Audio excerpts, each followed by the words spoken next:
जो चाहोगे सो पाओगे। एक साधु घाट किनारे अपना डेरा डाले हुए था। वहां वह धुनी रमा कर दिन भर बैठा रहता और बीच बीच में ऊंची आवाज में चिल्लाता, जो चाहोगे सो पाओगे।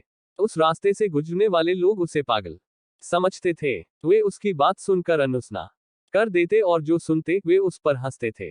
एक दिन एक बेरोजगार युवक उस रास्ते से गुजर रहा था। साधु की चिल्लाने की आवाज उसके कानों में भी पड़ी, जो चाहोगे सो पाओगे, जो चाहोगे सो पाओगे। ये वाक्य सुनकर वह युवक साधु के पास आ गया और उससे पूछने लगा, बाबा, आप बहुत देर से जो चाहोगे सो पाओगे चिल्ला रहे हो, क्या आप सच में मुझे वो दे सकते हो जो मैं पाना चाहता हूँ? साधु बोला, हाँ बेटा, लेकिन पहले तुम मुझे ये बताओ कि तुम पाना क्या चाहते हो। बाबा, मैं चाहता हूं कि एक दिन मैं हीरो का बहुत बड़ा व्यापारी बनूं। क्या आप मेरी ये इच्छा पूरी कर सकते हैं? युवक बोला, बिल्कुल बेटा, मैं तुम्हें एक हीरा और एक मोती देता हूं, उससे तुम जितने चाहे हीरे मोती बना लेना। साधु बोला। साधु की बात सुनकर युवक की आंखों में आशा की ज्योति चमक उठी।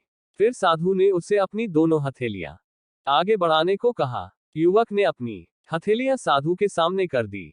साधु ने पहले उसकी एक हथेली पर अपना हाथ रखा और बोला, बेटा, ये इस दुनिया का सबसे अनमोल हीरा है। इसे समय कहते हैं। इसे जोर से अपनी मुट्ठी में जकड़ लो। इसके द्वारा तुम जितने चाहे उतने हीरे बना सकते हो। इसे कभी अपने हाथ से निकलने मत देना। फिर साधु ने अपना दूसरा हाथ युवक की दूसरी हथेली पर रखकर कहा, बेटा, ये दुनिया का सबसे कीमती मोती है। इसे धैर्य कहते हैं। जब किसी कार्य में समय लगाने के बाद भी वांछित परिणाम प्राप्त ना हो तो इस धैर्य नामक मोती को धारण कर लेना।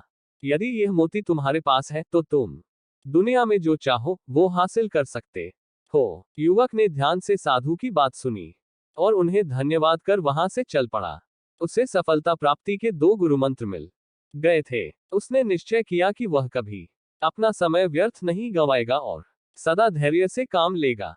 कुछ समय बाद उसने हीरे के एक बड़े व्यापारी के यहाँ काम करना प्रारंभ किया। कुछ वर्षों तक वह दिल लगाकर व्यवसाय का हर गुर सीखता रहा और एक दिन अपनी मेहनत और लगन से अपना सपना साकार करते हुए हीरे का बहुत बड़ा व्यापारी बना। सीख लक्ष्य प्राप्ति के लिए सदा समय और धैर्य नाम के हीरे मोती अपने साथ रखें। अपना समय कभी व्यर्थ ना जाने दें और कठिन समय में धैर्य का दामन ना छोड़ें। सफलता अवश्य प्राप्त होगी।